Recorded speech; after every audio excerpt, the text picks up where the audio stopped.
அல்லேலூயா அல்லேலூயா ஸ்தோத்திரம்.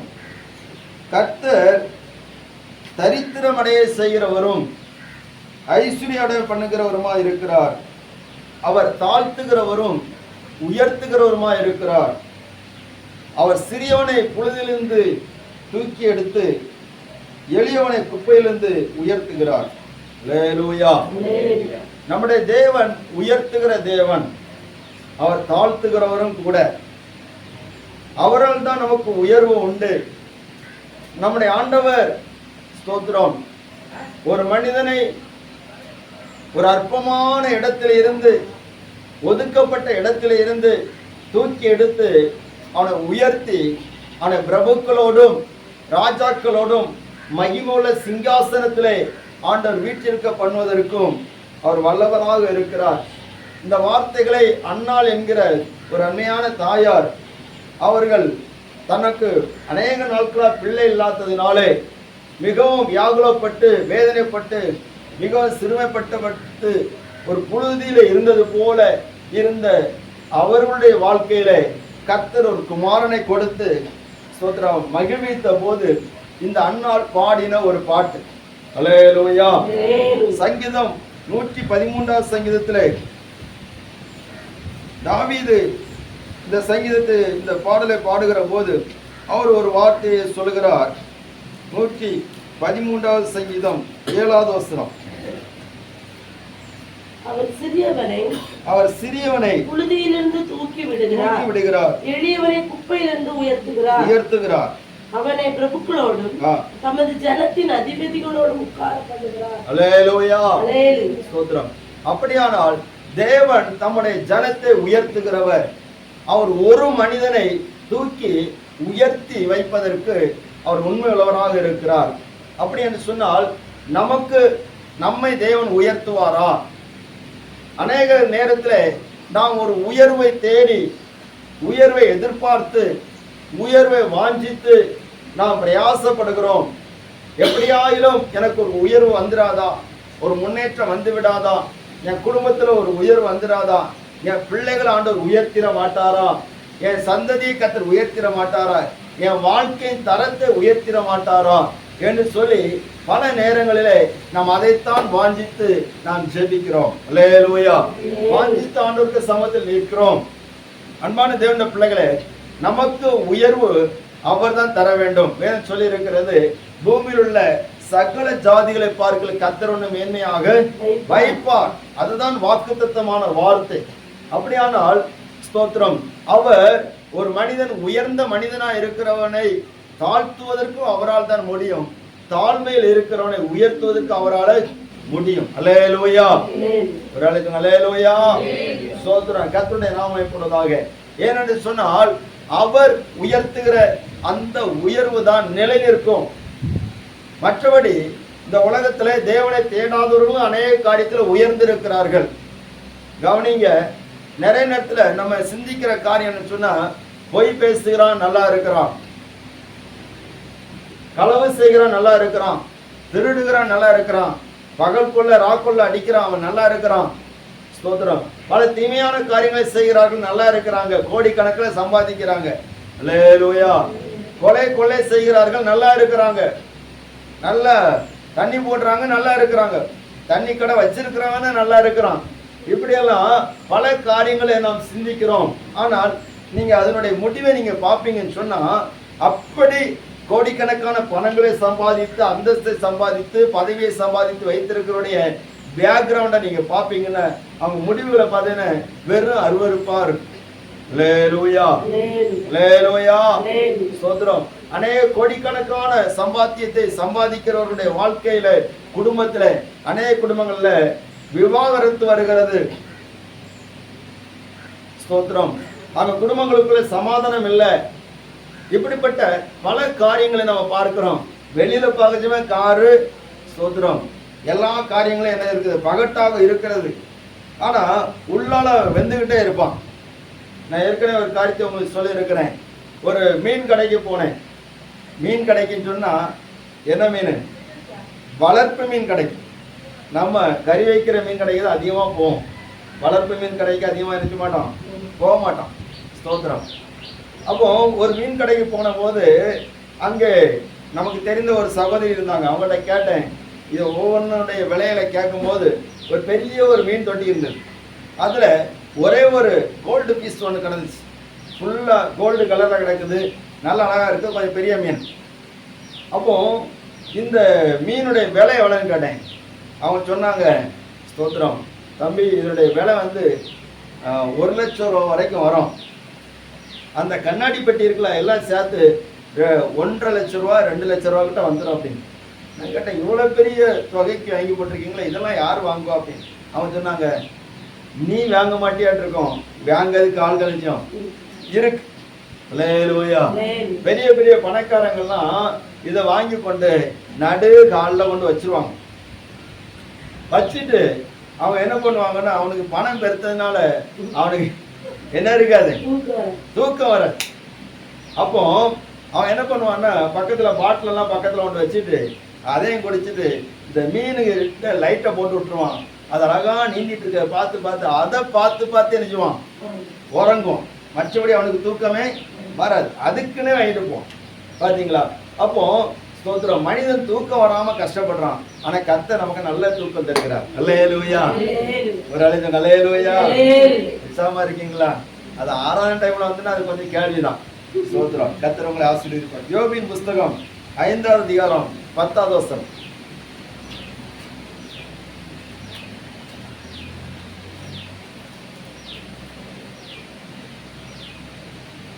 சீக்கிரமா வாசிக்கணும்.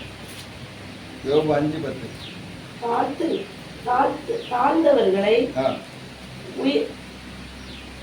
தாழ்ந்தவர்களை உயரத்தில் வைத்து துக்கிக்கிறவர்களை ரட்சித்து உயர்த்துகிறார். அல்லேலூயா. தாழ்ந்தவர்களை உயரத்திலே வைத்து துக்கிக்கிறவர்களை ரட்சித்து உயர்த்துகிறார் என்று சொல்லப்பட்டிருக்கிறது. இந்த ஸ்தோத்திரம், யோபுடைய நண்பர்கள ஒருத்தன் எலிப்பாஸ், அவன் இந்த யோபுக்கு ஒரு ஆலோசனை சொல்கிறான். தேவன் எப்படிப்பட்டவர் தெரியுமா? தாழ்ந்தவர்கள் அவர் நினைக்கிறார், உயரத்துல வைக்கிறார். அப்போ ஒரு குடும்பம் தாழ்ந்து இருக்கிறன்னு சொன்னா, ஒரு மனிதன் தாழ்ந்து இருக்கிறான்னு சொன்னா, அவனை உயரத்துல கொண்டு போய் வைக்கிறதுக்கு அவரால் முடியும். அல்லேலூயா. யாரும் தன்னுடைய எதிர்காலம், தன்னுடைய பிள்ளையுடைய எதிர்காலம், தன்னுடைய குடும்பத்தின் எதிர்காலம் ஒரு தாழ்ந்த நிலைமையில இருக்குன்னு சொல்லி யாரும் எதிர்பார்க்கிறது கிடையாது. எப்படியாவது ஒரு உயர் வந்துடணும். ஸ்தோத்திரம். படிக்கிற பிள்ளைகள் அவன் அடுத்த உயர்வான படிப்புக்கு போகணும், உயர்வான வேலைக்கு போகணும், உயர்வான வருமானத்தை நிச்சயம் பார்க்கணும், உயர்வான அந்தஸ்து கிடைக்கணும். அப்படியெல்லாம் நம்ம எதிர்பார்க்கிறோம். அது நல்ல விஷயம்தான். உயர்வை எதிர்பார்க்காதவன் அவன் வாழ்வதற்கு அர்த்தமே கிடையாது. அல்லேலூயா. ஸ்தோத்திரம். சங்கீதம் 3ஆவது சங்கீதம் 3ஆம் வசனம்.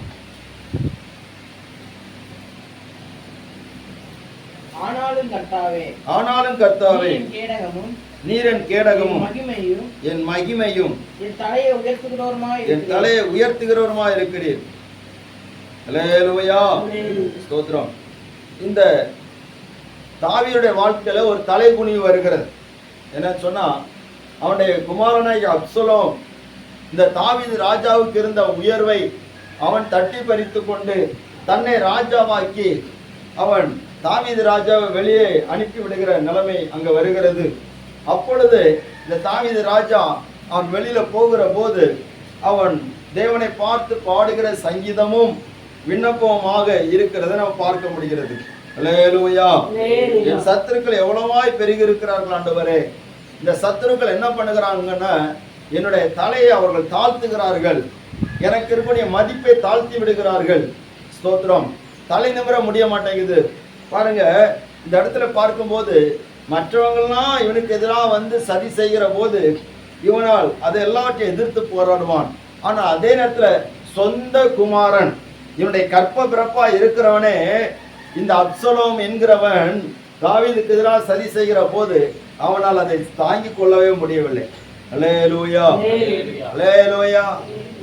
ஏன் மகனா, ஏன் பிள்ளையா, நான் தூக்கி வளர்த்த பிள்ளையா, இப்படி நான் பாசத்தை காட்டி நேசத்தை காட்டி வளர்த்த பையனா எனக்கு எதனா செயல்படுகிறான் அப்படின்னு இந்த தாவீது அவன் சிந்திக்கிற போது சோதரா, என் சத்துருக்களை எவ்வளவா பெருகி இருக்கிறார்கள் ஆண்டவரே. அல்லேலூயா.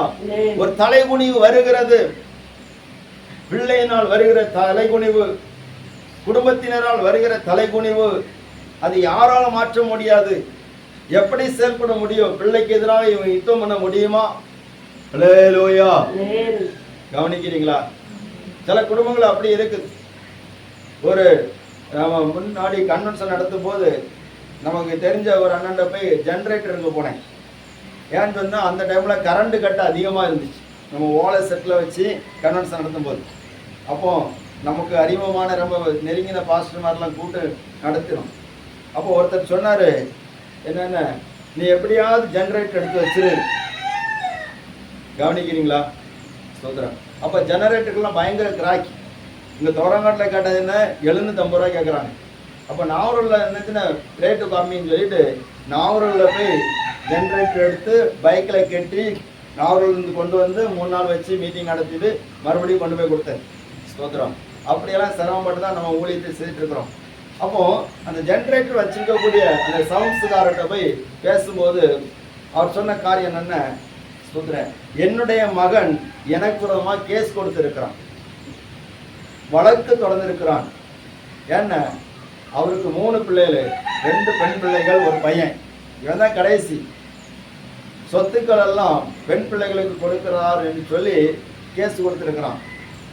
நான் என்ன தம்பி செய்யுதுக்கு, எனக்குள்ள எல்லாமே அவனுக்கு தானே சொந்தம். இவன் எனக்கு விரோதமாக கேஸ் கொடுத்துருக்கான், நான் என்ன செய்யணும் ஒன்று தெரியல. கேட்கும்போது வேதனையா இருந்தது. அந்த பையன் என் கூட ஸ்கூலில் படித்த பையன், எப்போ பார்த்தாலும் அண்ணன் சொல்லி நல்லா மரியாதை பேசுவான். ஸ்தோத்திரம். கேட்கும்போதே வேதனையா இருந்துச்சு.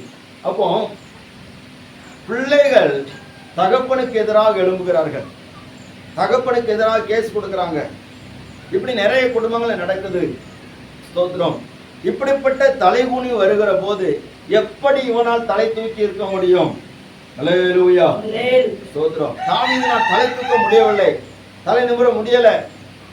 அதுவரைக்கும் உயர்ந்த ஸ்தானத்தில் இருந்தவன் இந்த தாவீது தலைகுனிந்த நிலைமையில மாறிவிட்டான். உயர்த்தப்பட்டிருந்தவன் தலைகுனிந்த நிலைமையில மாறிவிட்டான். மறுபடியும் உன்னுடைய தலையை உயர்த்தன்னு சொன்னா யார் தான் உயர்த்தணும்? கர்த்தர் தான் உயர்த்தணும். அல்லேலூயா. அல்லேலூயா. சில இடத்துல உங்க தலைகள் உயர்த்தப்படாமல் தாழ்த்தப்பட்டிருக்கிறது. ஒரு அவமானம் வந்திருக்கிறது, ஒரு வேதனை வந்திருக்கிறது, குடும்பத்தில் உள்ள யாரோ ஒரு நபர்னால ஒரு அவமானம் வந்திருக்கிறது. அதை கூட மாற்றி மறுபடியும் அதே ஸ்தானத்தில் உயர்த்துவதற்கு நம்முடைய தேவனால் மட்டும்தான் முடியும். அல்லேலூயா. அதனால தான் ஸ்தோத்திர தாவீதோடு கூட இந்த பராக்கிரமசாலிகள் சொல்கிறார்கள், என் ஆண்டவன் எங்களுக்கு கட்டளையிடுவாராக, இந்த சீமையை தூசிக்கிறான், இவனுடைய தலையை நாங்கள் வாங்கி போடட்டுமா? செத்த நாயை போல இருக்கிற இவன் எங்கள் ஆண்டவனை எப்படி தூசிக்க முடியும்? அவனுடைய தலையை நாங்கள் வாங்கி போடுகிறோம்னு சொன்ன போது இந்த தாவீது சொல்லுவான், வேண்டாம், அவன் தூசிக்கட்டும், கர்த்தர் சுத்திரம் அவனை தூசிக்கிறதுக்கு அனுப்பி இருக்கிறாரு. அப்படியாவது கர்த்தர் என் சிறுமையை பார்த்து என்னை நினைச்சுவாரு விடுவிப்பார். அல்லேலூயா. அல்லேலூயா. தேவ பிள்ளைகளே, நம்முடைய வாழ்க்கையில எத்தனை காரியங்கள் நமக்கு உயர்வு தேவைப்படுகிறது. அடுத்தல எசேக்கியேல் 21 அதிகாரம்.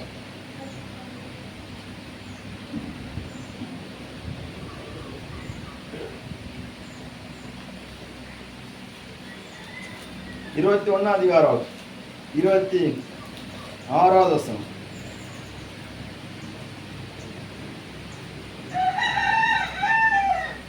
பாகையை கலற்று, கிரீடத்தை எடுத்து போடு, அது இனி முன்போல் இராது, தாழ்ந்தவனை உயர்த்தி உயர்ந்தவனை தாழ்த்துவேன். அல்லேலூயா. தாழ்ந்தவனை உயர்த்தி உயர்ந்தவனை தாழ்த்துவேன் என்று சொல்லப்பட்டிருக்கு. அப்போ எந்த ராஜ்யமானாலும் சரி, அந்த ராஜ்யத்தை இந்த பாகையை கத்தரன்னு சொல்வாரு எடுத்து போடும். அவர் தாழ்ந்தவனை உயர்த்துகிறார். ஒருவேளை நம்ம தாழ்ந்த ஒரு நிலைமையில இருக்கலாம், வருமானத்துல தாழ்ந்திருக்கலாம், மதிப்புல தாழ்ந்திருக்கலாம், மரியாதையில தாழ்ந்திருக்கலாம், எல்லாம் நிறைய விஷயத்துல தாழ்ந்திருக்கலாம். எப்போ உயர்வு வரும்னு சொல்லி நீங்க எதிர்பார்ப்போடு இருக்கிறீங்க, கர்த்தர் சொல்கிறாரு, நான் உயர்த்துவேன்னு சொல்கிறார். அல்லேலூயா. அவன் சிறியவனை புழுதியிலிருந்து தூக்கி எடுத்து எளியவனை குப்பையிலிருந்து உயர்த்துகிறவன். புழுதியிலிருந்து ஒரு மனுஷனை தூக்கி எடுக்கணும்னு சாதாரண விஷயம் இல்லை, குப்பையிலிருந்து உயர்த்தணும்னு சாதாரணமான விஷயம் இல்லை. அதை தேவன் செய்வார். அல்லேலூயா. நம்முடைய வாழ்க்கையை கூட கர்த்தர் அப்படி மாற்றுவார். சங்கீதம் 107 சங்கீதம் 41 வசனத்தை ஒரு வாசிக்கலாம்.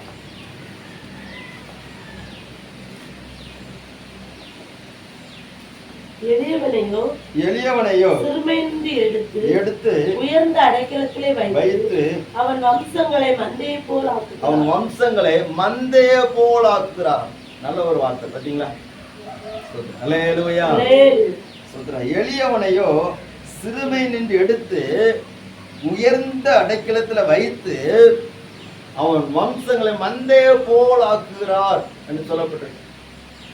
அப்போ நம்மளுடைய வாழ்க்கையில நிறைய சிறுமையான காரியங்கள் இருக்கு. சிறுமைப்பட்டிருக்கிறோம்.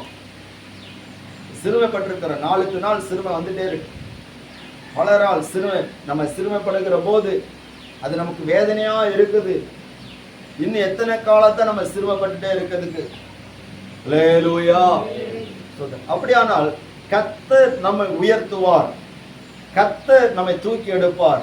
நம்முடைய குடும்பத்தை உயர்த்துவார். நம்முடைய பிள்ளைகளுக்கு நல்ல உயர்ந்த நிலைமையை கர்த்தர் கொடுப்பார். உயர்ந்த படிப்புகளை கொடுப்பார்.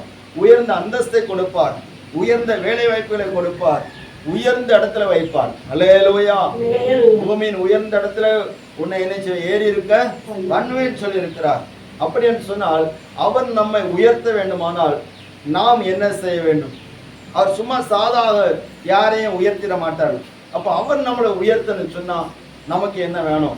ஸ்தோத்திரம். பாருங்க, அவர் தான் நம்மளை உயர்த்தணும். வேற எதுவும் நம்மளை நினைச்ச கூடாது, உயர்த்தக்கூடாது. அவர் உயர்த்தினால் அது என்றைக்கு நிலைக்கும். தானியேலை கர்த்தர் உயர்த்தினார். அவன் காரியம் எப்படி இருந்தது? ஜெயமாக இருந்தது.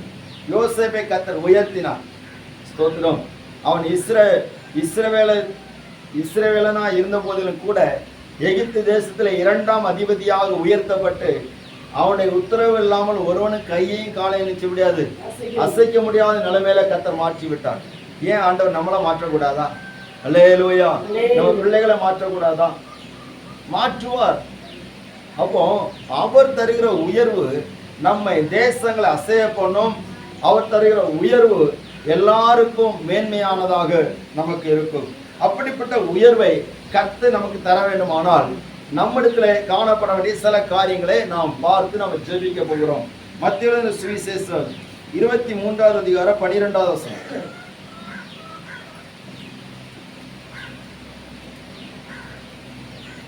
மத்தேயு 23:12. தன்னை உயர்த்துகிறவன் தன்னை உயர்த்துகிறவன் தாழ்த்தப்படுவான். தன்னை தாழ்த்துகிறவன் உயர்த்தப்படுவான். அல்லேலூயா. ஸ்தோத்திரம். கர்த்தருடைய நாமம் பொருளாக. உங்களில் பெரியவனா இருக்கிறவன் உங்களுக்கு ஊழியக்காரனா இருக்க கடவன். தன்னை உயர்த்துகிறவன் தாழ்த்தப்படுவான். தன்னை தாழ்த்துகிறவன் உயர்த்தப்படுவான். அப்போ யார் தங்களை தாங்களே உயர்த்துகிறாங்களோ அவங்க என்ன செய்வாங்க? தாழ்த்தப்படுவாங்க. அல்லேலூயா. யார் தன்னை தாழ்த்துகிறார்களோ அவர்களை கர்த்தர் என்ன செய்வார்? உயர்த்துவார். அன்னைக்கு ஸ்தோத்திரம் இருந்த அந்த மத குருக்கள், அந்த ஸ்தோத்திரம் உயர்ந்த பதவியில இருந்தவர்கள், பரிசேயர்கள், வேத பாரகர்கள், இவங்க எல்லாரும் ஜனங்களுக்கு முன்பாக தங்களை பெரிய ஆளாக காட்டிட்டு இருந்தாங்க. யாரும் பணிவிடை செய்கிறவர்களாக இல்லை. ஜனங்களுக்கு இவங்க ஆர்டர் போட்டுட்டே இருப்பாங்க. அல்லேலூயா. ஸ்தோத்திரம். நமக்கு இந்த விஷயம் நல்லா பிடிக்கும். எது? வேலை செய்கிறத பிடிக்குமா, ஆர்டர் போடுறது பிடிக்குமா? ரொம்ப கஷ்டம் தான் பார்த்தீங்களா? ஸ்தோத்திரம். நிறைய இடத்துல வேலை செய்கிறத விட ஆர்டர் போட்டதான் பிடிக்கும். அல்லேலூயா. ஸ்தோத்திரம். ஆர்டர் போட்டதான் பிடிக்கும். நம்ம சொல்றதை மற்றவங்க செய்யணும். அப்படிதான் அந்த ஜனங்கள் இருந்தாங்க, அவங்க இருந்தாங்க. அப்போ ஆண்டவர் என்ன சொல்றாருன்னு, தன்னை உயர்த்துகிறவன் தாழ்த்தப்படுவான், தன்னை தாழ்த்துகிறவன் உயர்த்தப்படும். அல்லேலூயா. நீ உயர்த்தப்படணும்னு சொன்னா, உனக்கு உயர்வு வேணும்னு சொன்னா உனக்குள்ள இருக்க வேண்டியது என்னது? தாழ்மை. அல்லேலூயா. ஸ்தோத்திரம். எல்லாருக்குமே இந்த வார்த்தை தான். உங்களுக்கும் அது தேவை, எனக்கும் தேவை. நமக்குள்ளால தாழ்மை இருக்கணும். தாழ்வு மனப்பான்மை வேண்டாம். தாழ்வு மனப்பான்மை வேற, தாழ்மை வேற. தாழ்வு மனப்பான்மை நம்மளை தாமே மட்டுப்படுத்தி ஒண்ணுக்கு உதவாம போகிறது. அதே நேரத்துல தாழ்மை என்பது நமக்கு என்ன இருந்தாலும் சரி, எவ்வளவு திறமைகள் இருந்தாலும் சரி, என்ன இருந்தாலும் நம்ம ஒண்ணு இல்லைன்னு சொல்லி சீரோவாக்கி அவரை உயர்த்தணும். அல்லேலூயா. அவர் தான் நம்மளை வெளிப்படுத்தணும். அப்போ உங்களில் பெரியவனா இருக்க விரும்புகிறவன் எப்படி இருக்கணுமா? பணிவிடைக்காரனா இருக்கணும். இயேசு அவர் பெரியவரா இருந்த போதும் கூட எப்படிப்பட்டவரா இருந்தார்னா பணிவிடைக்காரனாக இருந்தார். அல்லேலூயா. லூக்கா எழுதின சுவிசேஷம் 1ஆம் அதிகாரம் 52ஆம் வசனம் சொல்லப்பட்டிருக்கிறது. அந்த மரியாளை குறித்து சொல்லப்பட்ட மரியாள் சொல்லுகிற போது சொல்லுகிறார்கள் 1:52 பலவான்களை ஆசனங்களிலிருந்து தள்ளி தாழ்மையானவர்களை உயர்த்தினார். அல்லேலூயா. பலவான்களை ஆசனங்களிலிருந்து தள்ளுகிறார். ஸ்தோத்திரம். அதுவரையிலும் ரோம ராஜ்யங்கள்ல இருந்தது, அது எல்லாவற்றையும் ஆசனங்களிலிருந்து தள்ளுறார். எங்களுக்கு உயர்ந்த ஆசனம் இருக்கிறது, உயர்ந்த பதவிகள் இருக்கிறன்னு சொல்லிட்டு இருந்தவங்க எல்லாம் அங்கிருந்து தள்ளுறார். ஆனா தாழ்மையானவர்களை கர்த்தர் செய்கிறார், உயர்த்துகிறார். ஒருவேளை நம்ம தாழ்மை உள்ளவர்களாக நம்ம காணப்படுவோம்னு சொன்னா கர்த்தர் நம்ம உயர்த்துவான். ஸ்தோத்திரம். தாழ்மை ரொம்ப அவசியமா இருக்குது. ஏன்னா ஏன் நமக்கு தாழ்மை தேவை அப்படின்னு சொன்னா, தாழ்மை இருக்கிறவனுக்கு தேவை அதிகமா இருக்கு. அல்லேலூயா. புரியுதா உங்களுக்கு? தாழ்மை உள்ளவனுக்கு என்ன இருக்குது? தேவை இருக்கு. பெருமை உள்ளவனுக்கு தேவை கிடையாது. அவனுக்கு ஏன் இந்த பெருமை வருதுன்னா, எனக்கு எல்லாம் இருக்குது, நான் யாருக்கு தாழ்ந்தவன் இல்லை அப்படின்னு சொல்லிட்டு அவனுக்குள்ள அந்த மேட்டிமை இருக்கிறதுனால அவனுக்கு எதுவுமே தேவையில்லாதது போல இருக்கு. அப்போ ஆண்டவர் சொல்லுவாரு, உனக்கு எதை வச்சு நீ பெருமை பாராட்டிட்டு இருக்கிற? ஃபாதர் பெர்குமான் ஐயா பேட்டி எடுத்தாங்க. பேட்டி எடுக்கும்போது ஒருத்தர் கேட்டாரு, ஐயா உங்க பாட்டை எல்லாரும் உலகம் முழுதும் பாடுறாங்களே, உங்களுக்கு சுத்தமா பெருமை கிடையாதா? உங்களுக்கு ஏதாவது பெருமை வந்திருக்கிறா அப்படின்னு. அவர் சொன்ன காரியம் என்ன, நான் பயிற்சி எனக்கு ட்ரைனிங் பீரியட்ல நான் பாடுவேன், என் பாட்டை கேட்டு எல்லாரும் என்ன சொல்லுவாங்கன்னா கழுத குரலா இருக்குதுன்னு சொல்லிட்டு என்னை அவமானமா பேசுவாங்க. என் குரல் என்ன குரல்? கழுத குரல். இந்த கழுத குரலை கேட்கறதுக்கு எல்லாருக்கும் கேவலமா இருந்துச்சு. எப்ப இயேசு என்னை ரட்சித்தாரோ இந்த கழுத குரலை தான் எல்லாருக்கும் பயன்படுத்துறாரு. எனக்கு இருக்கிற கழுத குரலை வச்சு நான் என்னத்தை பெருமை பாராட்டுது? அல்லேலூயா. புரியுதா உங்களுக்கு? இந்த கழுத குரலை தான் ஆண்டவர் நிறுத்துறார், பயன்படுத்துறார். அப்போ நம்முடைய வாய்ஸ் ஒண்ணுமே கிடையாது. நம்மகிட்ட என்ன திறமை இருக்கு? ஒரு திறமையும் கிடையாது. சொல்ல போனா நம்ம சோத்ரா மூச்சு போனா எல்லாமே போச்சுன்னு நிலைமையில இருக்கோம். அல்லேலூயா. காத்து போன பலூன் எப்படி இருக்குமோ அதே போலதான் நம்ம இருக்கிறோம். அது காத்து இருக்கிற வரைக்கும் பெருசா தெரியும். திடீர்னு ஒரு ஊசி குத்திட்டு இருந்தேன், டப்புன்னு எரிஞ்சிடும், போயிடும். அல்லேலூயா. அப்போ தாழ்மை நமக்கு ரொம்ப அவசியம். தாழ்மை உள்ளவர்களா இருந்துச்சுன்னா கர்த்தர் நம்மை உயர்த்துவார். சிலவங்களுக்கு ஜெபத்துல சில பெருமைகள் இருக்கும். லூக்கா எழுதின சுவிசேஷம் 18ஆம் அதிகாரம் 14ஆம் வசனம்.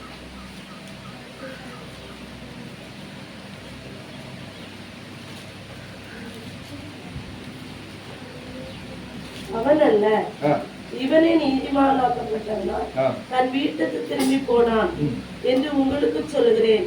ஏனெனில் தன்னை உயர்த்துகிறவன் எவனும் தாழ்த்தப்படுவான், தன்னை தாழ்த்துகிறவன் உயர்த்தப்படுவான் என்றார். அல்லேலூயா. ஒருத்தன் நல்ல ஜெபம் பண்றான்.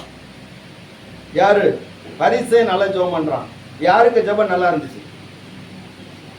நம்ம படிக்கும் போது, அந்த பகுதியை படிக்கும் போது யாருக்கு ஜெபம் நல்லா இருக்கு? பரிசேயனுடைய ஜெபமா, ஆயக்காரனுடைய ஜெபமா? அல்லேலூயா. பார்க்கும்போது பரிசேயன் கோர்மையா ஜெபம் பண்றான். அவன் தன்னை நீதிமானாக காட்டி ஜெபம் பண்றான். இங்க கவனிங்க. அல்லேலூயா. தன்னை நீதிமானாக காட்டி ஜெபம் பண்றான். ஆனா ஆயக்காரனுக்கு ஜெபமே தெரிய மாட்டேங்குது. ஜெபமே தெரிய மாட்டேங்குது. அவன் ஒழுங்கா ஜெபம் பண்ணானா? இல்ல. 2 வார்த்தை சொன்னான், தேவனே பாவியா என் மேல் கிருபையா. அதனால தான் இந்த பரிசேயன் ஆயக்காரன் அற்புதமா பேசுறது. ஆயக்காரனை போல இல்ல ஆண்டவரே, இவன் ஒழுங்கா ஜெபம் கூட பண்ண தெரிய மாட்டேங்க. அல்லேலூயா. சிலவங்க தங்களை ஜெபம் பண்றத குறித்து ஒரு பெருமை. என்னத்த பெருமை? நீ என்னத்த ஜெபம் பண்ற? அவர் பதில் தந்தாதானே உனக்கு பாருங்க, அதுக்கு பிரயோஜனம். அல்லேலூயா. ஸ்தோத்திரம். ஜெபம் பண்றதுல ஒரு பெருமை, ஜெபம் பண்ணதுல ஒரு பெருமை இருக்கக்கூடாது. ஜெபம் பண்ணியாச்சுன்னா தாழ்மை தான் இருக்கணும். ஜெபம் பண்ற ஃபயரா ஜெபம் பண்ணுவாங்க. ஜெபம் பண்ணிட்டு அந்த பெருமையை எப்படி காட்டுவாங்கன்னு அடுத்தால அவங்க வாயில காட்டுவாங்க. புரியுதா உங்களுக்கு? அல்லேலூயா. அல்லேலூயா. எத்தனை வீட்டுல ஜெபம் பண்ணி முடிச்சோன்னே சண்டை வருது தெரியுமா? புரியலையா உங்களுக்கு? அல்லேலூயா. அதுவரையிலும் ஜெபம் பண்ணுவாங்க. அப்படி ஆண்டவரே நீர், அப்படி ஆண்டவரே நீர், அப்படி அப்படி அப்படி ஜெபம் பண்ணுவாங்க. முடிஞ்ச உடனே இவங்க உருகி ஜெபம் பண்ண பார்த்தோன்னே மொத்தத்துல மெழுகுவர்த்தி உறிஞ்சி கீழே உறிஞ்சி பெரும் போல இருக்கிறோம். முடிஞ்ச பிறகுதான் தெரியும் அங்க இருந்து கல் வரும். அல்லேலூயா. புரியலையா உங்களுக்கு? சண்டை போடுவாங்க. சோதரம் அப்படியெல்லாம் இருக்கக்கூடாது. நம்ம எப்படி ஜெபம் பண்றோமோ, தாழ்மையா ஜெபிக்கிறோமோ, அந்த அந்த ஜெபத்தினுடைய மேன்மையை தாழ்மையில நினைச்சணும், வெளிப்படுத்தணும். ஏன்னா நம்ம ஜெபத்துக்கு பிரயோஜனம் இல்லாம ஆயிரும். இந்த பரிசையன் என்ன பண்றான்னா, நான் தான் நல்லா ஜெபம் பண்றேன், நான் தான் நல்லா ஜெபம் பண்ணேன், இவனை மாதிரிலாம் நான் ஜெபம் பண்ண மாட்டேன். ஒருவேளை நம்ம வீட்டுல ஜெபம் பண்ணாத ஆட்கள் இருக்கலாம், ஜெபம் பண்ண தெரியாத ஆட்கள் இருக்கலாம். அவங்கள அற்பமா நினைக்க கூடாது. நம்ம ஜெபத்தை மேன்மையை நினைக்க கூடாது. நம்ம ஜெபம் ஒண்ணும் இல்லை, அவர் பதில் தந்தாதான் அதுக்கு பிரயோஜனம், இல்லாட்டா அது வெறும் காற்று தான். அல்லேலூயா. அதிக வசனிப்போட ஜெபம் பண்ணா தங்கள் ஜெபம் கேட்கப்படும் சொல்லி நினைக்கிறாங்க. அப்படி இல்லை. நீ அந்தரங்கமா வேண்டினாலும் வெளியரங்கமா பதில் தருகிற தேவன் உன் பட்சத்துல இருக்கிறார். அவர் என்ன எதிர்பார்க்கிறேன்? ஜெபம் பண்ணும்போது கூட உன்னிடத்தில் தாழ்மை இருக்கட்டும். நீ உன்னை தாழ்த்து. ஏன்னா அவர் தான் கிரியை செய்யணும். ஜெபம் பண்ணிட்டு நம்முடைய சுய பிரயாசத்தை நம்ம எடுத்தோம்னு சொன்னா அது நமக்கு பிரயோஜனம் இல்லாமல் போய்விடும் என்பதை நாம் அறிந்து கொள்ள வேண்டும். இந்த பரிசேயன் அவன் ஜெபம் பண்ற, பெருமையா ஜெபம் பண்றான். ஆண்டவரே நான் அவங்கள மாதிரி இல்லை. நம்ம சொல்றோம், நம்ம ஜெபத்துல மற்றவங்களை நியாயத்திற்கு ஜெபம் பண்ணவே கூடாது. அல்லேலூயா. எல்லாரும் கவனிக்கிறீங்களா? மற்றவங்களை நியாயத்திற்கு நினைச்ச கூடாது. ஜெபம் பண்ண வேண்டாம். ஆண்டவரே அவங்களை அடியும் ஆண்டவர், பிடியும் ஆண்டவர், உடைய ஆண்டவர் சொல்றோம். அப்படி நம்ம சொல்லுவோம். நம்ம தான் உடைக்கப்படும். யாரா அப்படி உடைக்கப்பட்டிருக்காங்களா? அல்லேலூயா. கர்த்தர் உங்களை ஆசீர்வதிப்பார். சொல்றேன். அப்படிப்பட்ட ஜெபத்தை ஆண்டவர் ஏதாவது கேட்டிருக்கிறாரா? இதுவரைக்கும் கேட்ட மாதிரி எனக்கு தெரியல. சொல்றேன். அப்ப மற்றவங்களை நியாயத்திற்கு நம்ம ஜெபிக்கிறதுக்கு இல்ல, நம்மை தேவ சமத்துல தாழ்த்தி நம்முடைய விண்ணப்பங்கள். அல்லேலூயா. விண்ணப்பம் என்னது? தாழ்மையோடு சமர்ப்பிக்கிறது தான் விண்ணப்பம். ஒரு அப்ளிகேஷன் கொடுக்கிற போது எனக்கு கடைசியில் முடிப்பாங்க, தாங்கள் இந்த மனுவுக்கு பதில் தரும்படியாக தாழ்மையுடன். புரியுதா உங்களுக்கு? அல்லேலூயா. சோதரம். பணிவன்புடன். சிலவங்க வந்து இதை விட கீழே தாழ்ந்து போவாங்க, அப்படியெல்லாம் எழுதுவாங்க. ஸ்தோத்திரம். ஆண்டவர் நீ உன்னை தாழ்த்துனேன்னு சொன்னா உன் விண்ணப்பம் கேட்கப்படும், உன் ஜெபம் கேட்கப்படும். நீ ஜெபம் பண்றேன்னு சொல்லி உன் பெருமையை நீ காட்டினேன்ன உன் ஜெபத்துக்கு ஒரு பதிலும் வராது. நீ தலைகளை நின்று உருண்டாலும் சரி, உருண்டு பிறண்டாலும் சரி, ஒண்ணு நினைச்சாது வரவே வராது. ஏன்னா ஆண்டவர் சொல்றாரு, இவன் இல்ல இவன் தான் நீதிமான். அல்லேலூயா. ஸ்தோத்திரம். பலிபீடத்து பக்கத்துல நின்று ஜெபம் பண்றவனை விட்டுட்டு வாசல்ல நிக்க வேண்ட போயிட்டாரு. அவன் தான் தன்னை பாவின்னு சொல்றான். அவனுக்கு ஜெபம் பண்ண தெரியலதான். ஆனா அவனுடைய ஜெபத்தை கர்த்தர் அங்கீகரிக்கிறாரே. அவன் அது வரைக்கும் பாவம் செஞ்சுட்டு வந்திருக்கிறான். அப்ப அவனுடைய ஜெபத்தை கர்த்தர் அங்கீகரிக்கிறாரே. நீ நீதிமான்னு சொல்லி என்ன பிரயோஜனம்? நீ விபச்சார காரணம் இல்ல, என்ன பிரயோஜனம்? நீ பரிகாரணா இல்ல, என்ன பிரயோஜனம்? அல்லேலூயா. உன் ஜெபத்துல பெருமை இருக்குதே. உன் ஜெபத்துல நீ பெருமையை வச்சுட்டு நீ அவனை போல இல்லை இவனை போல இல்லை தன்னை நீதிமான காட்டிய உன்னுடைய எத்தனை ஃபால்ட் இருக்குன்னு சொல்லி அவருக்கு தானே தெரியும். பரிசனை பத்திரம் உன்கிட்ட என்ன இருக்குன்னு சொல்லி எனக்கு தானே ஐயா தெரியும். அல்லேலூயா. நீ எந்த இடத்துல வீக்கா இருக்குன்னு எனக்கு தானே தெரியும். அப்ப நீயே நீதிமானா இருக்கும்போது நான் எதுக்கு உன்னை நீதிமானா மாற்றணும்? நீயே எல்லாத்திலும் பூரணமா இருக்கும்போது நான் எதுக்கு உன்னை பூரணமா மாற்றணும்னு சொல்லி இது ஆண்டவர் அவனை விட்டுட்டு இங்க வந்துட்டேன். அல்லேலூயா. எத்தனை நேரத்துல நம்ம ஜெபத்தை தாண்டி ஆண்டவர் போயிட்டு இருக்கா தெரியுமா? என்ன தாழ்மை இல்லாத ஜெபம். புரியுதா உங்களுக்கு? அல்லேலூயா. தாழ்மை இல்லாத ஜெபம் பிரயோஜனமற்றதாக இருக்கிறது. ஸ்தோத்திரம். இன்னும் லூக்காவின் சுவிசேஷம் 14வது அதிகாரம் அங்கே 10வது வசனம் 11வது வசனத்தில் சொல்லப்பட்டிருக்கிறது, நீ விருந்துக்கு அழைக்கப்பட்டிருக்கிற போது எங்க போய் உட்காரு? தாழ்ந்த இடத்துல போய் உட்கார். ஆமா, விருந்துக்கு போனாலும் 4 பேர் பத்தியில போனாலும் நீ என்ன செய்யக்கூடாது, உயர்ந்த இடத்தை தேடக்கூடாது. எங்க போய் இருக்கணும், தாழ்ந்த இடத்துல போய் இரு. அல்லேலூயா, ஸ்தோத்திரம். இப்பதான் எல்லா இடத்துல சர்ச்சில் எல்லாம் நிறைய இடத்துல சேர் போட்டிருக்காங்க. ஆனா கொஞ்ச நாளைக்கு முன்னாடி சேர் எல்லாம் ரொம்ப ஒன்றும் கிடையாது, 1 2 தான் கிடக்கும். அப்படிதானே? எல்லாரும் கவனிக்கிறீங்களா? பிள்ளைங்களாம் கவனிங்க. சுத்திரம். சேர் எல்லாம் 1 2 தான் கிடக்கும். யாருக்குன்னு சொன்னா முதியவர்களுக்கு கிடக்கும். சின்ன பிள்ளைங்களுக்கெல்லாம் என்ன இருக்கும், பாய் விரிச்சிருப்பாங்க. பாய் இங்கிருந்து அத்தை வரைக்கும் வச்சிருப்பாங்க. எல்லாம் கீழே தான் உட்காந்துருக்கும். கீழே உட்கார முடியாதவங்க தான் எங்க இருப்பாங்க, சேர்ல இருப்பாங்க. ஆனா இப்ப சர்ச்சில் மாறிட்டு நம்ம நிறைய சர்ச்சைகளை பார்க்க தெரியும். சர்ச்சில் முக்காவாசி இடம் யாருக்கு தான் இருக்குது, சேருக்கு தான் இருக்கு. அல்லேலூயா, கவனிக்கிறீங்களா எல்லாரும்? சேருக்கு தான் முக்காவாசி இடம் போகுது. மீதி கொஞ்சம் இடம் தான் உட்கார, கீழே உட்காரக்கு இருக்கு. அப்போ எல்லாருக்கும் கீழே உட்கார கஷ்டம். ஏன்னா முதல்ல தாழ்மை இருந்துன்னா மேல உட்கார வேண்டிய அவசியமே இல்லை. புரியலையா உங்களுக்கு? அல்லேலூயா, சோத்ரா. கீழே உட்கார வேண்டிய நேரத்துல உட்கார்ந்து பணிவன்போடு கர்த்தரை ஆராதிக்கிறதுனால உள்ள சோக்கடை அத்தனை வந்து அவங்களை கீழே உட்காரவே விட மாட்டேங்குது. எல்லாம் எங்க போய் உட்கார்ந்து இருக்குது. அல்லேலூயா, சோத்ரம். இப்போ முந்தின நாட்களோட வியாதிகள் இப்போ அதிகம். எல்லாம் சுகரு, பிரஷரு, இது ரொம்ப 2 தண்டவாளம் மாதிரி இருக்குது எல்லாருக்கும். அல்லேலூயா, சோத்ரம். தேவ பிள்ளைகளே, ஒரு விருந்துக்கு நீ அழைக்கப்பட்டிருக்கிற போது நீ தாழ்ந்த இடத்துல போய் உட்காரு.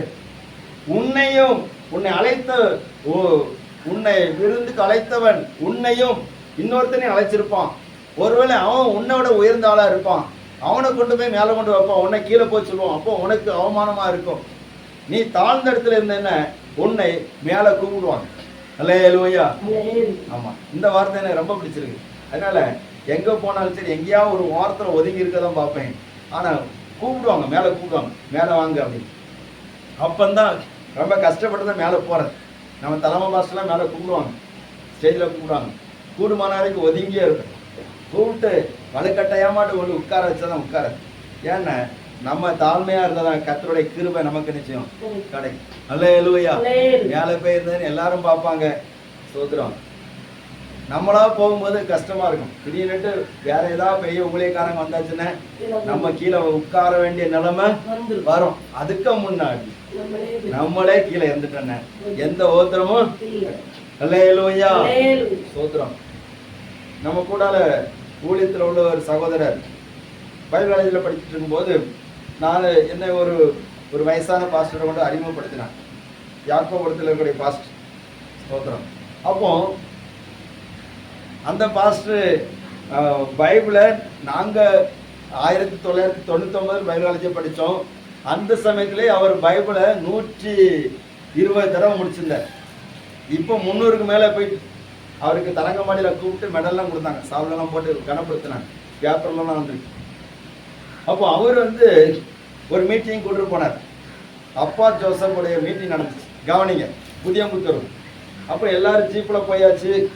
போய் இருக்கும்போது என் கூட வந்த சகோதரர் பைபிள் காலேஜில் படிக்கிறாரு. அவருக்கு நல்ல பழக்கம். அவர் நேராக போய் ஸ்டேஜில் உட்காந்துச்சு. எல்லா ஊழியக்காரங்களும் இருக்கிறாங்க, ஸ்டேஜில் உட்காந்துச்சு. இவர் அந்த வயசான ஊழியக்காரன் இருக்கிறார். நான் கீழே பேசாமல் உட்காந்துருந்தேன். அப்போ திடீர்னுட்டு சொல்றாரு, அவனை கூப்பிட்டு நீ போய் கீழே உட்காரு அப்படின்னு. அவர் கூட வந்தவருக்கு பயங்கர கோபம். இருந்தாலும் பாஸ்டர் என்னை இப்படி அவமானப்படுத்த கூடாது. ஏன் அவமானப்படுத்தினாரு? வேற ஊழியக்காரங்க வந்த வேலையில நீ போய் கீழே உட்கார். யார் சொன்னா உங்களுக்கு தெரியும், அதனால சொல்லல. அல்லேலூயா, ஒரு அல்லேலூயா. அப்போ உயர்ந்த இடத்தை எப்பவுமே தேடக்கூடாது. தாழ்ந்த இடத்தை தேடும் போது கர்த்தர் நம்மளை நினைச்சுவார், உயர்த்துவார். இப்ப தாழ்மை உள்ளவனை தான் கர்த்தர் நினைச்சுவார். தன்னைத்தானே உயர்த்துகிறவன் எவனும் தாழ்த்தப்படுவான். எவனா இருந்தாலும் தாழ்த்தப்படுவான். ராஜாவுடைய குமாரனா இருந்தாலும் தாழ்த்தப்படுவான். கவனிங்க, ஒரு மனிதன் தாவீது என்கிற ஒரு தேவ மனுஷனுக்கு, அவனுக்கு ஒரு மகன் இருந்தான். யாரு? அதோனியா. அவன் என்ன பண்ணான்னா, தாவீதுக்கு வயசாயிடுச்சு, இப்ப இவர் போய் தொலைஞ்சிருவாரு, இவர் பொட்டுன்னு மண்டையை போட்டுருவாரு. அதனால இனி அடுத்த ராஜா நான் தான் அப்படின்னு சொல்லிட்டு 1 ராஜாக்கள் 1 அதிகாரத்துல இருக்கு, நான் தான் ராஜாவான்னு சொல்லிட்டு தன்னைத்தானே உயர்த்தினான். சம்பவம் இருக்குதா இல்லையா? கவனிக்கிறீங்களா? அல்லேலூயா, அல்லேலூயா. இது எல்லாருக்குள்ள வார்த்தை. ஸ்தோத்திரம். கவனிங்க, உங்க குடும்பத்துல உங்களுக்கு உயர்வு வேணுமா? உங்க குடும்பத்தினுடைய காரியங்கள் உயரணுமா? உங்களுடைய பெயர் உயரணுமா? நீங்க உங்களை தாழ்த்துங்க. ஸ்தோத்திரம். இந்த அதோனியா நான் ராஜாவாவேன்னு சொல்லி தன்னுடைய தகப்பனுக்கு எதிராக தன்னை உயர்த்தினான். ஆனா காரியம் மாறுதலா போயிட்டு எப்படி ஆயிடுச்சுன்னா, இவன் ராஜாவை உயர்த்தினா கடைசியில இவன் உயிருக்கு பயந்து ஓட வேண்டிய ஒரு நிலைமை வந்துட்டு, இவன் தன்னை உயர்த்தாம இருந்தாச்சுன்னா இவனுக்கு வேற உயர்ந்த பதவி கிடைச்சிருக்கும். ஆனால் எங்கேயோ மூலையில ஒருத்தன் கிடந்தான். யாரு? சாலமோன்.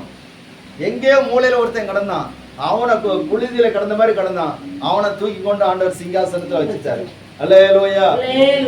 நீ தாழ்மையா இருந்தேன்னு நீ மூலையில இருந்தாலும் உன்னை தூக்கி கொண்டு மேல வச்சிருவார். அல்லேலூயா. நீ தாழ்மையா இருந்தேன்னு சிறைச்சாலையில கிடந்தாலும் உன்னை தூக்கி கொண்டு மேல வச்சிருவார். ஸ்தோத்திரம். நீ தாழ்மையா இரு. நம்ம தாழ்மையா இருந்தா யாரும் என்னை கண்டுக்கிட மாட்டாங்க, எல்லாரும் சவிட்டி மிதிச்சிருவாங்க நீ நினைக்காத. ஸ்தோத்திரம். உன்னை உயர்த்துகிற ஒரு தேவன் அல்லவா. ஒரு தாவீது ஆடு மேய்க்கிறவனா இருந்தான், அவன் புழுதியில கடந்த மாதிரி கடந்தான். ஸ்தோத்திரம். அல்லேலூயா. ஆடு மேய்க்கிறவனுக்கு உடம்புல எப்படி இருக்க? சுத்தமாட்டா இருக்கும். காட்டுல சுத்தி திரிகிறவன் நம்ம நிறைய ஆடு மேய்க்கிறவங்க எல்லாம் பாக்குறோம், அவங்கள கோட்டை சுத்தமா போட்டுட்டு இருக்கிறாங்க, ஒண்ணும் கிடையாது. அல்லேலூயா. அவன் டவலை உடுத்துட்டு திரிவாங்க, ஒரு டவசரை போட்டுட்டு திரிவாங்க. அன்னைக்கு இந்த மேப்பர்லாம் இதோட மோசமா தான் இருந்தாங்க.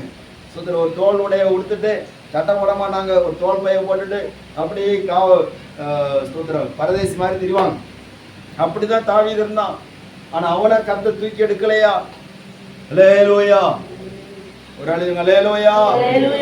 தூக்கி எடுத்து அவனை உயர்த்தினார். தாழ்மை வேணும். நீங்க பெருமையோடு இருந்தீங்கன்னா கர்த்தர் உங்களுக்கு எதிர்த்து நிற்பார். கர்த்தரே எதிர்த்து நிற்கும் போது எப்படி நமக்கு உயர்வு வரும்? ஸ்தோத்திரம். அப்போ தாழ்மை உள்ளவர்களை கர்த்தர் என்ன செய்கிறாரு? உயர்த்துகிறார். யாக்கோபு நிருபம் 4வது அதிகாரம் 9வது வசனம் சொல்லப்பட்டிருக்கு, கர்த்தருக்கு முன்பாக தாழ்மைப்படுங்கள், அப்பொழுது அவர் உங்களை உயர்த்துவார். ஆண்டவருக்கு முன்னாடி தாழ்மைப்படணும். ஸ்தோத்திரம். சங்கீதம் 138:6 சொல்லப்பட்டிருக்கிறது, அவர் உயர்ந்தவராய் இருந்தும் தாழ்மை உள்ளவனை நோக்கி பார்க்கிற. வாசிங்க சங்கீதம் 138:6.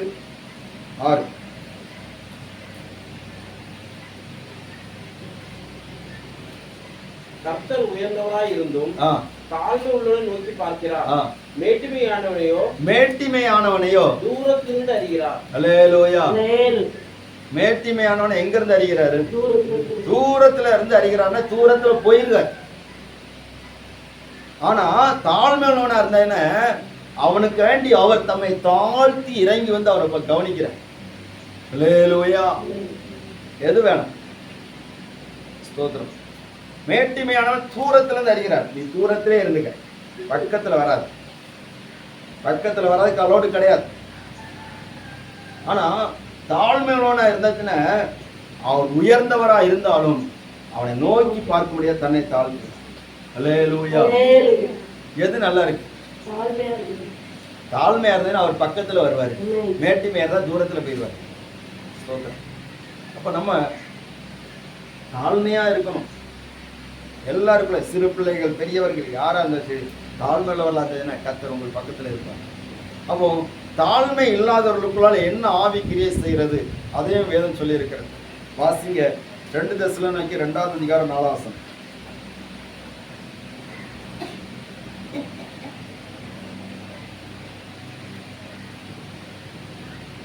2 தெசலோனிக்கேயர் 2:4.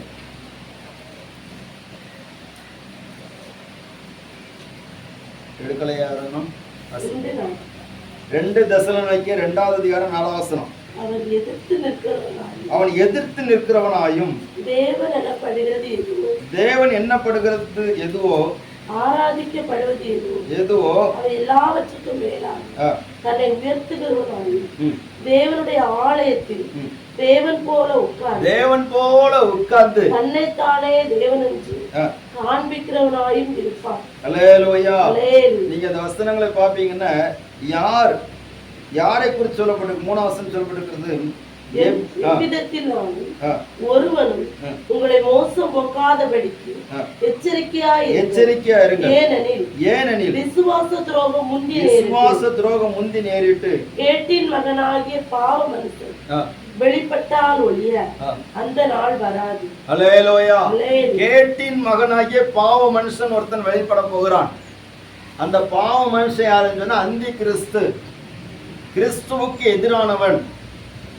கவனிக்கிறீங்களா? அல்லேலூயா. அவன் என்ன பண்ணுவான்னா அவன் எதிர்த்து நிற்கிறவனா இருப்பான். தேவன் என்னப்படுவது எதுவோ, ஆராதிக்கப்படுவது எதுவோ அவைகள் எல்லாவற்றுக்கும் மேலாக தன்னை உயர்த்தி, ஸ்தோத்திரம், தேவாலயத்துல உட்கார்ந்து தன்னை தேவனை போல காட்டிக்கிட்டு இருப்பான். அப்போ தேவ சமத்துல தன்னை தாழ்த்தாதவன், தாழ்மை இல்லாதவன், மேட்டிமை உள்ளவனுக்குள்ளாலே கிரியை செய்கிற ஆவி எந்த ஆவின்னு சொன்னா அந்தி கிறிஸ்துடைய ஆவி. அல்லேலூயா. அவன் தான் தன்னை தாழ்த்த மாட்டான். கவனிக்கிறீங்களா? கிறிஸ்துவின் சபையில இருக்கிறவங்க கிறிஸ்துவின் ஆவியுடையவர்களாக தாழ்மை உள்ளவர்களாக இருக்கணும். வேதம் என்ன சொல்லி இருக்கிறது? நிறைய வசனம் இருக்கு, எல்லாத்தையும் எடுக்க நேரம் இல்லை. ஒரே ஒரு வசனத்தை மட்டும் சொல்றேன். எபிரேயர் 5:5 சொல்லப்பட்டிருக்குது, அவர் தம்மை தாமே உயர்த்தவில்லை அப்படின்னு இருக்கு. வாசிங்க, எபிரேயர் 5:5.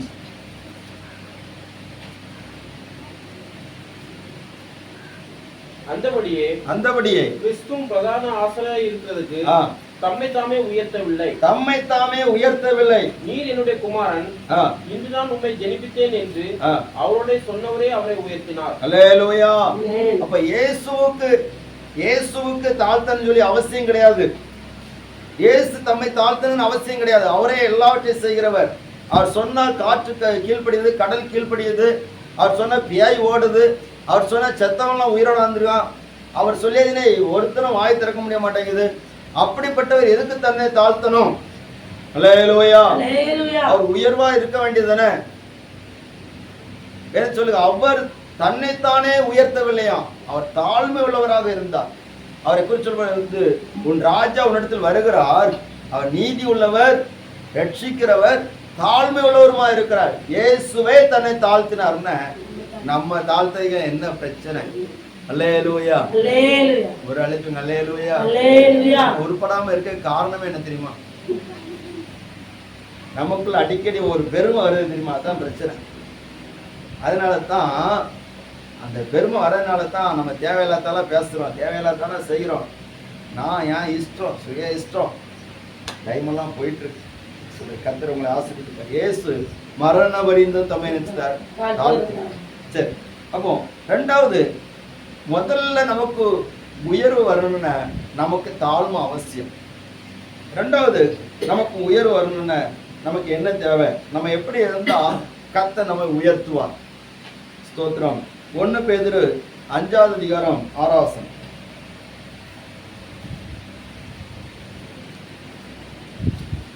1 பேதுரு ஆகையால் ஏற்ற காலத்திலே தேவன் உங்களை உயர்த்தும்படிக்கு அவருடைய பலத்த கைக்குள் அடங்கியிருங்கள். அல்லேலூயா. சரி, தாழ்மை உள்ளவர்களா இருக்கணும்னு சொல்லப்பட்டிருக்கிறது. அடுத்தால அவர் உயர்த்தன்னு சொன்னா எப்போ உயர்த்துவார் தெரியுமா? உடனே உயர்த்த மாட்டார். அதான் விஷயம். புரியுதா உங்களுக்கு? அல்லேலூயா.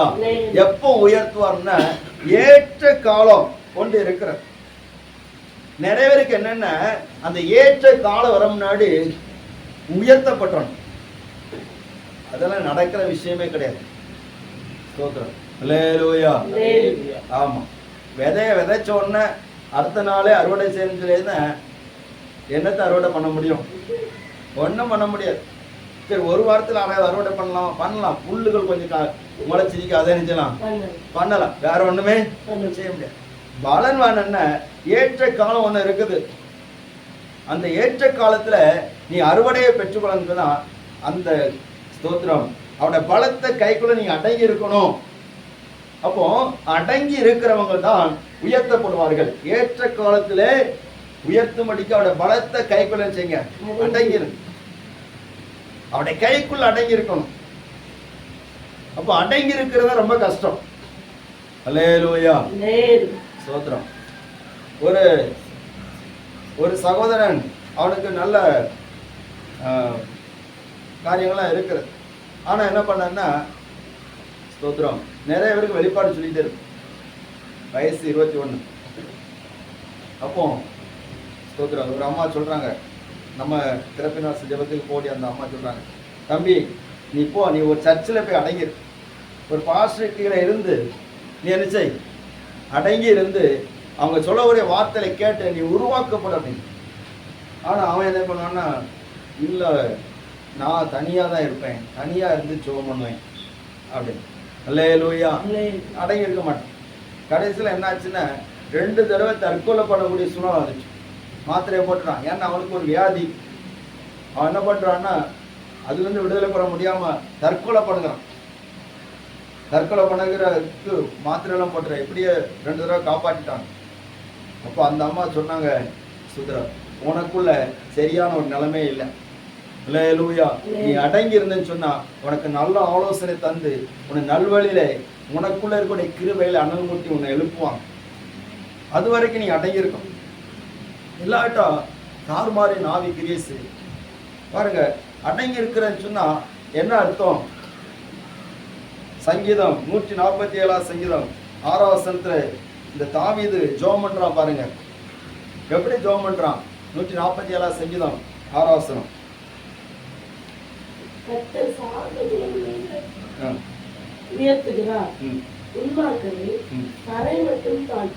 சரி, அந்த வசனம் இருக்கட்டும், அடுத்த சொல்லுகிறேன். 143 சங்கீதம் 8 வசனத்தை வாசிங்க. அதிகாலையில் உமது கிருபையை கேட்கப்படும், உம்மை நம்பி இருக்கிறது. நான் நடக்க வேண்டிய வழி எனக்கு காண்பியும், உம்மிடத்தில் என் ஆத்துமாவை உயர்த்துகிறேன். அல்லேலூயா. அடங்கி இருத்தல்னா என்ன? ஆண்டவரே எனக்கு நடக்க தெரியாது ஆண்டவரே, நான் நடக்க வேண்டிய வழியை நீர் எனக்கு காட்டும். தாவீது அப்படி ஜெபம் பண்ணணுமா? தாவீது அப்படி ஜெபம் பண்றாங்கன்னா அவன் அடங்கி இருக்கிறான். அடங்கி இருந்ததுனால கர்த்தர் அவனை உயர்த்துக்கிறான். ஸ்தோத்திரம். எப்படி அடங்கி இருக்கிறான்னா, ஆண்டவரே அதிகாலையில் உமது கிருபையை கேட்கப்படும், உண்மை நம்பி இருக்கிற ஆண்டவரே, நான் நடக்க வேண்டிய வழி எனக்கு காண்பியும். நான் எப்படி நடக்கணும்னு தெரியாத ஆண்டவரே, என்ன செய்யணும் எனக்கு தெரியாத ஆண்டவரே, அது எனக்கு காண்பியும்.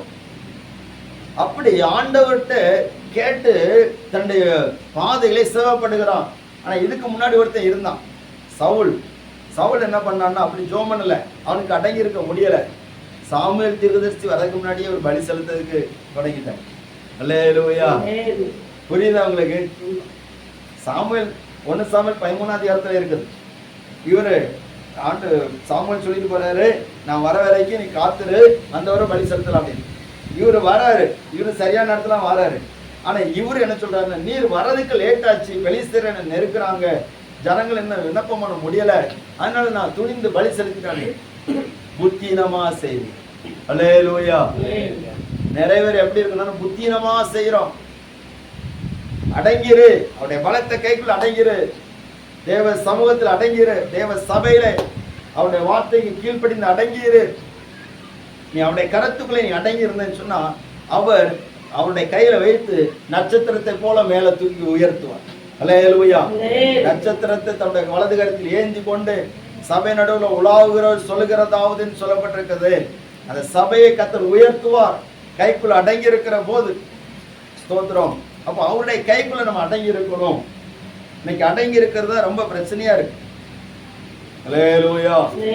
ஸ்தோத்திரம். கஷ்டம்தான், அடங்கி இருக்கிறது கஷ்டம்தான். சங்கீதம் 46 சங்கீதம் 10 சொல்லப்பட்டிருக்கிறது, நீங்கள் அமர்ந்திருந்து நானே தேவன் என்று அறிந்து கொள்ளுங்கள், பூமியிலே உயர்ந்திருப்பேன், ஜாதிகளுக்குள்ளே உயர்ந்திருப்பேன். அல்லேலூயா. எதுக்கு அமர்ந்திருக்க சொல்கிறான்? நீ அறிந்து கொள்ள வேண்டியது அறிந்து கொள்ளணும். நீ தேவன் யாருன்னு சொல்லி அறிந்து கொள்ளணும். இந்த உலகத்தின் காரியங்கள் என்ன நடக்கும் சொல்லி அறிந்து கொள்ளணும். நீ ஒன்னும் தெரியாம நீ ஒண்ணும் தெரியாம அடங்கி இருக்காம நீ உன்னை உயர்த்தன்னு சொல்லினா அது நடக்கிற விஷயம் கிடையாது. ஏற்ற காலம் ஒண்ணு இருக்கு, ஏற்ற சமயம் ஒண்ணு இருக்கு. ஸ்தோத்திரம். அல்லேலூயா. ஆம், ஒரு மாமரம் காய்க்கணும்னு அதுக்கு ஒரு ஏற்ற சமயம் இருக்கிறது. அது முளைத்த உடனே காய் தரணும்னு சொன்னா அது நடக்கிற விஷயம் கிடையாது. அப்படிதானே? அப்போ ஆண்டவர் ஒவ்வொன்றுக்கும் ஒவ்வொரு ஏற்ற காலம் வைத்திருக்கிறார். கர்த்தர் நித்தம் உன்னை நடத்தி மகா வறட்சியான காலங்களில் ஆத்மாவை திருப்தியாக்கி எலும்புகளை நினமுள்ளதாக மாற்றுவார். அல்லேலூயா. நீ நீர்ப்பாய்ச்சலான தோட்டத்தை போலவும் வற்றாத நீரூற்றை போலவே இருப்பாய் என்று சொல்லப்பட்டிருக்கிறது. கர்த்தருடைய பரிசுத்த நாமம் மயப்படுவதா. சங்கீதம் 18 சங்கீதம் 33 வசனம் சொல்லப்பட்டிருக்கிறது. சங்கீதம் 18:33. அவரின் கால்களை மானுடைய கால்களை போலாக்கி என்னுடைய உயர்தலங்களில் என்னை நிறுத்துகிறார். வெண்கல வில்லும் போதும் கவனிங்க. அவர் என்னுடைய கால்களை எப்படி மாற்றுறாருன்னா மான்களுடைய கால்களை போல மாற்றுறார். உயர்ந்த ஸ்தலத்துல என்ன கொண்டு போய் நினைச்சார், நிறுத்துகிறார். அப்ப நம்மளை உயர்ந்த ஸ்தலத்துல கொண்டு உயர்த்தணும்னா நம்முடைய கால்களை அவர் உருவாக்க வேண்டியிருக்கு. அப்ப நம்மளை உருவாக்குறதுக்காக தான் ஏற்ற காலம் ஒன்று இருக்கு. அல்லேலூயா, அல்லேலூயா. ஒரு ஆயுதத்தை உருவாக்கணும்னு சொன்னா அது உலைக்களத்துல இருந்துதான் வெளியே போகணும். அது வரைக்கும் அங்க அடங்கிதான் இருக்க வேண்டியது. அப்ப அதே போலதான் ஆண்டவர் சொல்றாரு, ஏற்ற காலத்துல உன்னை உயர்த்தணுமா, எல்லாருக்கும் பயன்படுற மாதிரி மாத்தணுமா, எல்லாரும் உன்னை பார்த்து ஸ்தோத்திரம் உன்னை கனம் பண்ணதுக்கு ஏற்ற விதத்துல உன்னை உயர்த்தணுமா, நீ என்னுடைய கைக்குள்ள அடங்கிரு. என் கைக்குள்ள நீ அடங்கி இருக்காம உன்னால ஒண்ணுமே செய்ய முடியாது. ஸ்தோத்திரம். அல்லேலூயா. அடங்கி இருக்க முடியாட்டா கஷ்டம்தான். கர்த்தருடைய நாமம் மகிமைப்படுவதாக. யோபின் புஸ்தகம் 36 அதிகாரம் 11 வசனம் 12 வசனம்.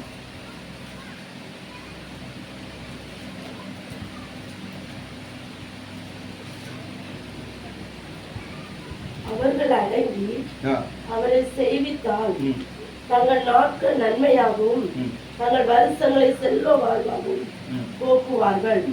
அடங்கார்களையாகி பட்டயத்துக்கு இரையாகி ஞானம் அடையாமல் மாண்டு போவார்கள். அவர்கள் அடங்கி அவரை சேவித்தால் தங்கள் நாட்களே நன்மையாகவும் தங்கள் வருஷங்களை செல்வ வாழ்வாகவும் போக்குவார்கள். எது வேணும்? அல்லேலூயா. அடங்கார்களே ஆகில் எதுக்கு இரையாவாங்க? பட்டயத்துக்கு இரையாவார்கள். ஞானம் அடையாமல் மாண்டு போவார். புத்தி இல்லாதவன் செத்த மாதிரி செத்து போயிடுவான். எவ்வளவு தெளிவான வார்த்தைகள் இருக்கு. ஸ்தோத்திரம். ஒருத்தி என்ன பண்ணான்னா தன்னுடைய எஜமாட்டி கொடுமைப்படுத்துகிறான்னு சொல்லிட்டு ஓடனான். அல்லேலூயா. ஆமா, ஆதியாகமம் 16:9. எஜமாட்டி கொடுமைப்படுத்துகிறான். காரணம் என்னன்னு சொன்னா இவளுக்கு வேலைக்காரியா இருந்தவளுக்கு ஒரு சின்ன ஒரு அந்தஸ்து கிடைச்சு, தன்னுடைய எஜமானனுக்கு மனைவியாகக்கூடிய அந்தஸ்து கிடைத்தது. இவள் கர்ப்பவதி ஆகிவிட்டாள். கர்ப்பவதி ஆன உடனே தனக்கு யார் அந்த ஒரு வாய்ப்பை கொடுத்தாலோ அவளை அற்பமாக நினைத்தாள். அவள் கொடுமைப்படுத்த ஆரம்பித்தாள். அல்லேலூயா. சில நேரத்துல அப்படிதான் இருக்கு. யாரு இவளுக்கு நல்ல வாய்ப்பை கொடுக்குறாங்களோ, நல்ல ஒரு அந்தஸ்தை கொடுக்குறாங்களோ அவளுங்களையே அற்பமா நினைக்கிறான். அப்போ அவள் கொடுமைப்படுத்த ஆரம்பிச்சோன்ன இவ ஓடுறான். தூதன் வழியில கண்டு என்ன சொல்றாரு வாசிங்க. சாராயின் அடிமைப்பெண்ணாகிய ஆகாரே எங்கிருந்து வருகிறாய், எங்கே போகிறாய் என்று கேட்டார். அவள் நான் என் ஆட்சியராகிய சாராயை விட்டு ஓடி போகிறேன் என்றாள். அப்பொழுது கர்த்தருடைய தூதன் நீ உன் ஆட்சியார் இடத்துக்கு திரும்பி போய் அவள் கையின் கீழ் அடங்கியது என்றான். பின்னும் கர்த்தருடைய தூதன் போதும். அல்லேலூயா. அல்லேலூயா. இந்த சாராய் வெளியே போனா, சாரி ஆகார் வந்து வெளியே போயிட்டா, இப்ப தூதனானவர் வந்து இறங்குறார். இவளுக்கு தெரிஞ்சு என்னை காண்கிற தேவன் ஒருத்தர் இருக்கிறார். கர்த்தர் உங்களை காண்கிற தேவன். அல்லேலூயா. காண்கிற தேவன் தான். அவருக்கு அடுத்த கட்டளை என்னென்ன, நீ போய் எங்க அடங்கி இருக்கணுமோ அங்க அடங்கி இருக்கு. அல்லேலூயா. இவளுக்கு தூதனானவருடைய காட்சி கிடைச்சோன்ன இவ என்ன பண்ணான்னா, சரி இனி நமக்கு வாழ்வெல்லாம் செழித்துற அப்படின்னு இல்ல, உனக்கு செழிக்கணும்னு நீ அடங்கி இருக்கணும். வேற வழியே கிடையாது. நீ அங்க போய் அடங்கிரு, உனக்கு எல்லா பாதுகாப்பும் கிடைக்கும். வேற எங்கேயும் போனேன்னா உனக்கு பிரச்சனை. அல்லேலூயா, ஸ்தோத்திரம். ஆபிரகாம்கிட்ட இருக்கிற போல பாதுகாப்பு எங்கேயுமே கிடைக்காது. தகப்பன்ட்ட இருக்கிற பாதுகாப்பு போல இளையகுமாரனுக்கு எங்கேயுமே கிடைக்கல.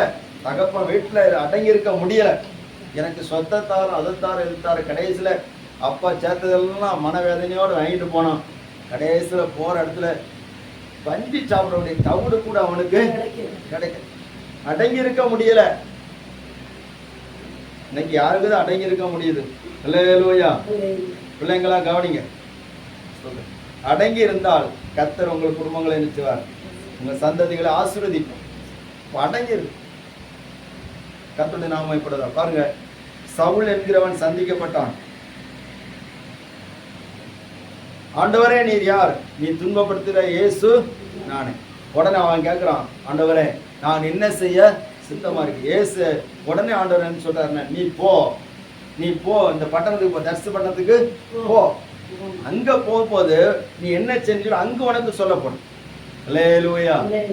சோதரன், நீ போயாச்சுன்னா உனக்கு சொல்லதுக்கு நான் அங்க கொஞ்சம் வேற வச்சிருக்கிறேன். அவங்க சொல்றதை நீ கேட்டு கீழ்படிஞ்சா உன்னை கொண்டு நான் செய்ய வேண்டிய காரியத்தை செய்வேன், உன்னை உயர்த்துவேன். இல்லாட்டா நடக்கிற விஷயம். அல்லேலூயா. பாதாளத்திலிருந்து ஒரு சத்தம் போடுறான், ஆண்டவரே இந்த லாசருவை கொண்டு போய் அங்க ஒரு பிரசங்கம் பண்ணுங்கப்பா, ஒரு மீட்டிங் நடத்தி கொடுங்கப்பா. கவனிக்கிறீங்களா? ஒருத்தன் ரெக்கமெண்டேஷன் பண்றான். எங்க இருந்து? பாதாளத்துல இருந்து ரெக்கமெண்டேஷன். ஐஸ்வர்யவான் ஆபிரகாம்கிட்ட ரெக்கமெண்டேஷன் பண்ணுங்க. என்னென்ன? ஆண்டவரே இந்த லாசரை கொண்டு போய் ஒரு கன்வென்ஷன் நடத்துனீங்கன்னா என் சகோதரன் எல்லாம் ரட்சிக்க பற்றுவான். லாசரை கொண்டு போய் கன்வென்ஷன் நடத்தணும்.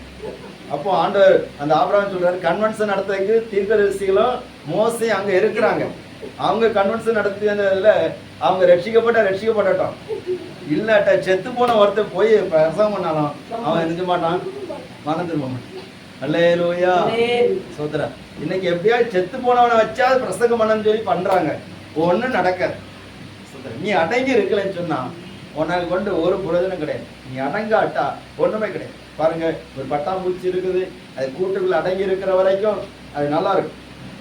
அடங்கி இருந்து அது உருவாகுற வரைக்கும் அது அடங்கி இருக்கலன்னு சொன்னா, எனக்கு அவசரமா இருக்குது வெளியே போகணும்னு சொல்லிட்டுன்னா வெளியே வரும், ஆனா உயிர் வாழ முடியாது. அல்லேலூயா. செத்துதான் வரும்.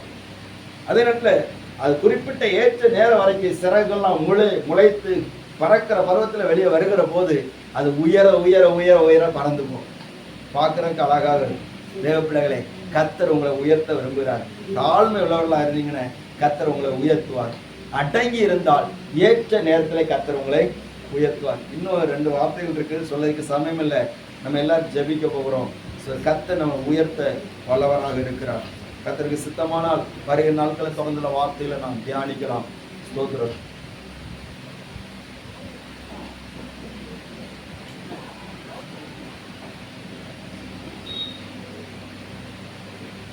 எபிரேயர்கள் நிறுவத்தில் 13ஆம் அதிகாரம் 17ஆம் வசனம் சொல்லப்பட்டிருக்கிறது. ஸ்தோத்திரம். உங்களை நடத்துகிறவர்களுக்கு கீழ்ப்படிந்து அடங்குங்கள் என்று சொல்லப்பட்டிருக்கிறது.